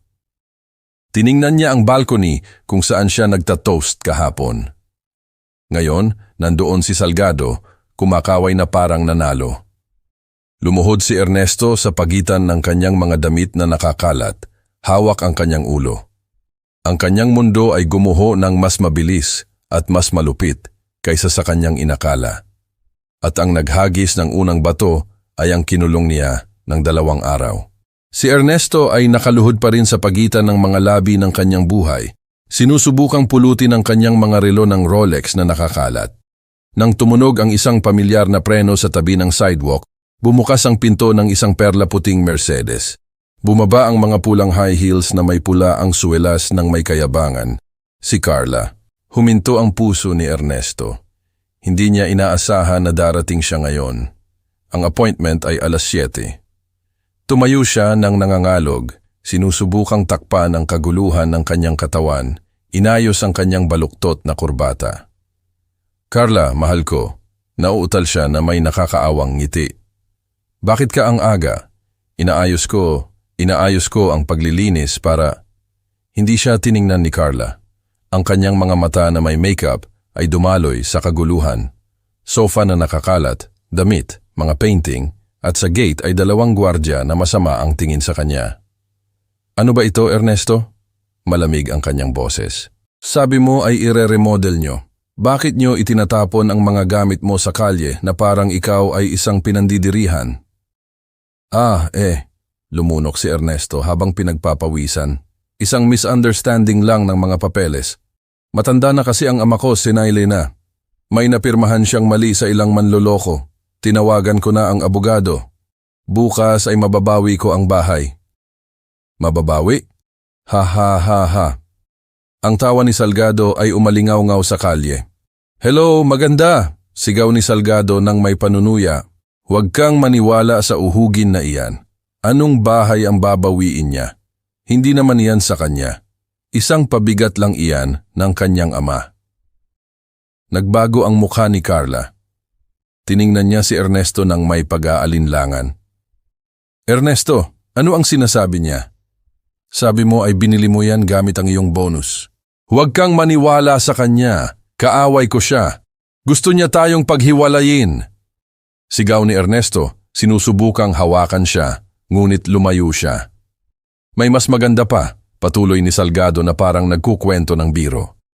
Alam mo ba kung bakit mura si Don Rogelio? Dahil kinulong ng iyong minamahal na nobyo ang kanyang ama sa banyo buong weekend para hindi mapahiya ang matanda sa harap ng iyong pamilya. Nakakulong ng walang pagkain, walang tubig, halos mamatay. Nakatakas ang matanda, ibinenta ang bahay at umalis. Nanigas ang hangin, nawala ang ingay ng kalye, tiningnan ni Carla ang kanyang nobyo. Ang kanyang tingin ay nagbago mula sa pag-aalinlangan patungo sa lubos na pagkasuklam. Naalala niya ang ingay noong Sabado, ang kwento tungkol sa pusa, ang malakas na musika, lahat ay nagtugma. Totoo ba? Tanong ni Carla, nanginginig sa galit. Kinulong mo ang iyong ama habang naghahapunan tayo sa labas? Ako lang. Natigilan si Ernesto. Ang katotohanan ay naroon. Hubad. Halimaw! Sumipol si Carla. Tiningnan niya ito na parang basura. Naghihinala ako na mayabang ka, pero hindi ko inakala na isa kang halimaw. Takot ka na mapahiya ka ng iyong ama. Ngayon, sino ang napahiya? Inalis niya ang 2 karat na engagement ring. Zas, kling. Lumipad ang singsing, tumama sa dibdib ni Ernesto at nahulog sa kanal. Tapos na tayo. Huwag mo akong hanapin at huwag kang magpakita sa ama ko. Sumakay si Carla sa kotse. Slam. Umandar ang Mercedes, iniwan si Ernesto na nakatayo sa sidewalk, mag-isa sa pagitan ng kanyang basura at ng paghamak ng mga tao. Nawala ang lahat, bahay, karangalan, pagmamahal, lahat dahil sa isang pekeng pagiging perpekto sa loob ng 2 araw. Lumubog ang gabi at kasama nito ang isang malakas na ulan ng tag-init. Ang tubig ay bumubuhos na halo sa itim na tubig ng kalye, inilalabas ang huling piraso ng pagmamalaki ni Ernesto. Nakaupo siya sa gilid, basang-basa na parang daga. Ang kanyang mga branded na gamit ay basa, marumi. Ang mga painting ay kumukupas. Ang kanyang mga suit ay naging basahan. Wala na siyang lakas para sumigaw. Nanginginig lang siya sa lamig at gulat. Kinukunan siya ng video ng mga tao gamit ang cellphone. Ang pinalayas sa paraiso. Ting. Nag-vibrate ang cellphone sa kanyang basang bulsa. Dahan-dahan niyang kinuha. Bagong email mula sa tupadrelibrigmail.com. Subject: para sa aking mahal na anak, ang presyo ng pagiging perpekto. Binuksan ni Ernesto ang email ng nanginginig. Isang video play. Lumabas ang imahe. Hindi iyon ang matanda at maruming Rogelio. Ito ay isang eleganteng Ginoo sa first class ng eroplano. Kulay abo na suite, nakasuklay, baso ng alak, nakatingin sa kamera, ng kalmado, malamig. Kumusta anak? Ang boses ni Rogelio ay lumabas ng malakas. Siguro ay nasa kalye ka na, hindi umuulan sa Pilipinas. Humagulgol si Ernesto, lumulunok ng tubig ulan at luha. Kinulong mo ako ng 2 araw, patuloy ni Rogelio. Sabi mo ay gusto mo ng perpekto. Takot ka sa aking mga kamay ng mason. Takot sa aking mahirap na pinagmulan. Uminom siya ng isang lagok, ngiti ng isang naguutos. Marami akong pinag-isipan sa dilim ng banyo na iyon, Ernesto. Tama ka. Hindi ako nabibilang sa iyong mundo. Napakatanda at probinsyano ako para sa kastilyong iyon. Kaya nagpasya akong umalis. Lumapit si Rogelio sa kamera. Ngunit may nakalimutan ka. Ang kastilyong iyon ay ginawa gamit ang aking dugo. Ibinenta ko iyon. Ituring mo iyon bilang bayad sa 32 taon na sinuportahan kita. Magkapareho na tayo. Ang pera na ito, inangat niya ang baso, sapat na para mamuhay ako bilang hari sa Europa. Maglalakbay ako, kakain ng masasarap, sasayaw, gagawin ang lahat ng isinakripisyo ko para sa iyo. At ikaw, ang kanyang boses ay naging matigas. Gusto mo ng kinabukasan na wala ang matandang probinsyano? Binabati kita, natupad ang iyong hiling. Hindi ka na mapapahiya sa akin dahil patay na ang ama na iyon. Kausap mo ngayon si Don Rogelio, isang malayang milyonaryo. Ikaw lang, anak. Tingnan natin kung gaano ka perpekto nang wala ang hadlang na ito na sumuporta sa iyo. Nagtapos ang video kay Rogelio na nagtatoast kasama ang isang magandang flight attendant. Itim ang screen. Itay, hindi! Sigaw ni Ernesto na binasag ang ulan. Inihagis niya ang telepono sa sahig, nabasag ito, ngunit ang mga salita ay patuloy na umalingaw-ngaw. Yumuko siya sa kanyang mga tuhod, umiiyak na parang inabando ng bata, ngunit sa pagkakataong ito ay walang sino mang darating para aliwin siya. Siya mismo ang pumatay sa kanyang anghel na tagapagbantay. 1 taon pagkatapos, Paris, France, maliwanag na sikat ng araw sa mga batong lansangan. Sa isang plaza, isang magandang pastry shop na tinatawag na Mga Kamay ni Rogelio ay puno. Ang may-ari, isang Ginoo na 70 taong gulang na mukhang 60, ay naghahain ng maiinit na croissant, nakasuot ng puting apron, may mahusay na mga kamay. Don Rogelio, napakasarap ng tinapay. Ngumiti ang isang dalagang Pranses. Salamat, anak, kinindatan ni Rogelio na masaya. Sa hapon, maaga siyang nagsara, isinuot ang kanyang suit at pumunta sa dance club. Doon, siya ang bituin. Ang mga babae ay nakapaligid sa kanya, nasisiyahan sa Ginoong Pilipino. Sumasayaw si Rogelio ng tango, nararamdaman ang kalayaan. Hindi na niya naaalala ang dilim ng banyo. Ang alaala ng walang utang na loob na anak ay nabura. Ito ay isang lumang peklat na hindi na masakit. Nabuhay siya ng buhay na nararapat sa kanya. Metro Manila, Tondo, isang magulong lugar. Sa isang maliit na kwarto na 15 metro kuwadrado, Maalinsangan, si Ernesto Garcia ay kumakain ng instant noodles, payat, may malalim na mga mata, maruming damit. Kakalabas lang niya sa kanyang ikatlong trabaho sa sales. Walang gustong kumuha sa taong inalisan ng mana ng kanyang ama at iniwan sa kalye ng kanyang nobya. Nawalan siya ng tiwala, naging matatakutin. Sa tuwing pumupunta siya sa banyo, hindi niya isinasara ang pinto. Mayroon siyang claustrophobia. Kung sumasara ang pinto, naririnig niya ang malakas na musika. Nararamdaman niya ang init at uhaw ng 2 araw na iyon. Nanginginig siya sa takot. Kumatok ang kasero sa pinto. Pum, pum. Ernesto, buksan mo. Bayaran mo ang renta. Hanggang kailan? Kung hindi ka magbabayad, sa kalye ka. Nabaluktot si Ernesto. Tiningnan niya ang nabasag na salamin. Hindi niya nakita ang guwapong direktor. Nakita niya ang isang bigo na may mga mata ng takot na hayop at nakita niya ang anino ng kanyang ama noon sa kanyang sariling mukha. Ngunit hindi tulad ng kanyang ama. Mahirap sa pera ngunit mayaman sa kaluluwa. Si Ernesto ngayon ay mahirap sa 2. Naghanap siya sa bulsa. Sabang may blang ang hawak. Naalala niya ang mga mamahaling alak na kanyang itinapon, ang mansyon na kanyang minamaliit.